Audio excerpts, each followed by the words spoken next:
یوحنا کی انجیل اور اس کا 5واں باب جو 47 آیات پر مشتمل ہے۔ ان باتوں کے بعد یہودیوں کی ایک عید ہوئی اور یسوع یروشلم کو گیا۔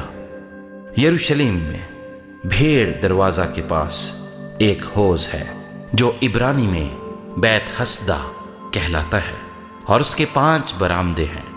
ان میں بہت سے بیمار اور اندھے اور لنگڑے اور پشمردہ لوگ جو پانی کے ہلنے کے منتظر ہو کر پڑے تھے، کیونکہ وقت پر خداوند کا فرشتہ حوض پر اتر کر پانی ہلایا کرتا تھا۔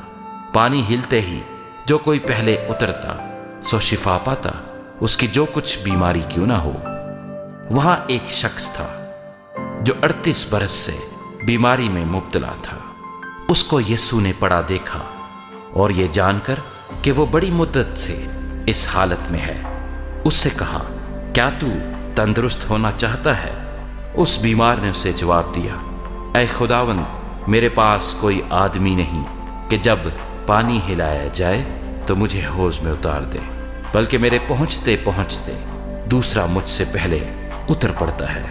یسوع نے اس سے کہا، اٹھ اور اپنی چارپائی اٹھا کر چل پھر۔ وہ شخص فوراً تندرست ہو گیا اور اپنی چارپائی اٹھا کر چلنے پھرنے لگا۔ وہ دن سبت کا تھا۔ پس یہودی اس سے جس نے شفا پائی تھی کہنے لگے کہ آج سبت کا دن ہے، تجھے چارپائی اٹھانا روا نہیں۔ اس نے انہیں جواب دیا، جس نے مجھے تندرست کیا اسی نے مجھے فرمایا کہ اپنی چارپائی اٹھا کر چل پھر۔ انہوں نے اس سے پوچھا کہ وہ کون شخص ہے جس نے تجھ سے کہا چارپائی اٹھا کر چل پھر؟ لیکن جو شفا پا گیا تھا وہ نہ جانتا تھا کہ کون ہے، کیونکہ بھیڑ کے سبب سے یسوع وہاں سے ٹل گیا تھا۔ ان باتوں کے بعد وہ یسوع کو ہیکل میں ملا۔ اس نے اس سے کہا، دیکھ تو تندرست ہو گیا ہے، پھر گناہ نہ کرنا، ایسا نہ ہو کہ تجھ پر اس سے بھی زیادہ آفت آئے۔ اس آدمی نے جا کر یہودیوں کو خبر دی کہ جس نے مجھے تندرست کیا وہ یسوع ہے۔ اس لیے یہودی یسوع کو ستانے لگے، کیونکہ وہ ایسے کام سبت کے دن کرتا تھا۔ لیکن یسوع نے ان سے کہا کہ میرا باپ اب تک کام کرتا ہے اور میں بھی کام کرتا ہوں۔ اس سبب سے یہودی اور بھی زیادہ اسے قتل کرنے کی کوشش کرنے لگے کہ وہ نہ فقط سبت کا حکم توڑتا ہے بلکہ خدا کو خاص اپنا باپ کہہ کر اپنے آپ کو خدا کے برابر بناتا تھا۔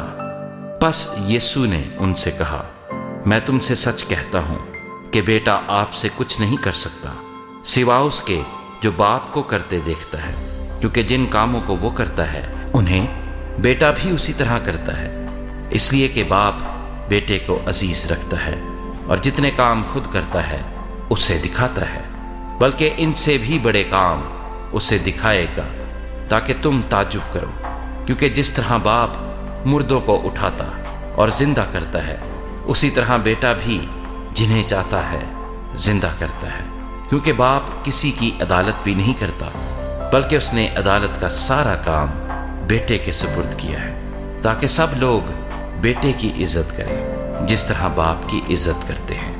جو بیٹے کی عزت نہیں کرتا وہ باپ کی جس نے اسے بھیجا عزت نہیں کرتا۔ میں تم سے سچ کہتا ہوں کہ جو میرا کلام سنتا اور میرے بھیجنے والے کا یقین کرتا ہے ہمیشہ کی زندگی اس کی ہے اور اس پر سزا کا حکم نہیں ہوتا، بلکہ وہ موت سے نکل کر زندگی میں داخل ہو گیا ہے۔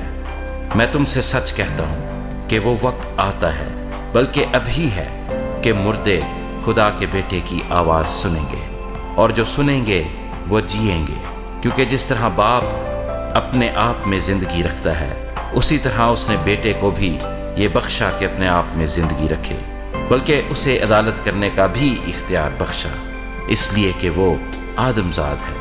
اس سے تعجب نہ کرو، کیونکہ وہ وقت آتا ہے کہ جتنے قبروں میں ہیں اس کی آواز سن کر نکلیں گے، جنہوں نے نیکی کی ہے زندگی کی قیامت کے واسطے، اور جنہوں نے بدی کی ہے سزا کی قیامت کے واسطے۔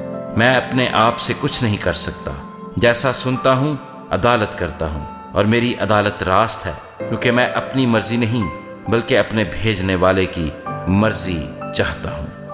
اگر میں خود اپنی گواہی دوں تو میری گواہی سچی نہیں، ایک اور ہے جو میری گواہی دیتا ہے، اور میں جانتا ہوں کہ میری گواہی جو وہ دیتا ہے سچی ہے۔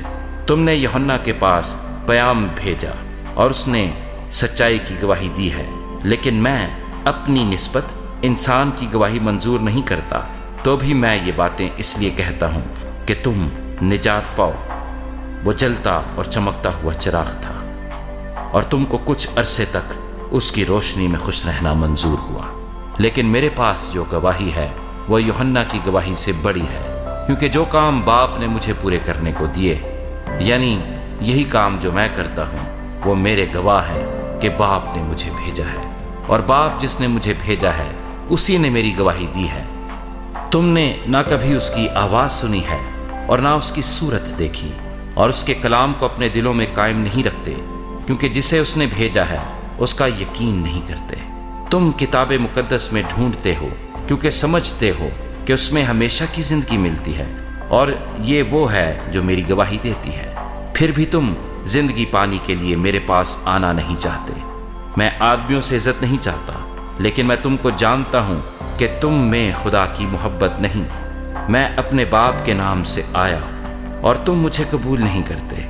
اگر کوئی اور اپنے ہی نام سے آئے تو اسے قبول کر لوگے۔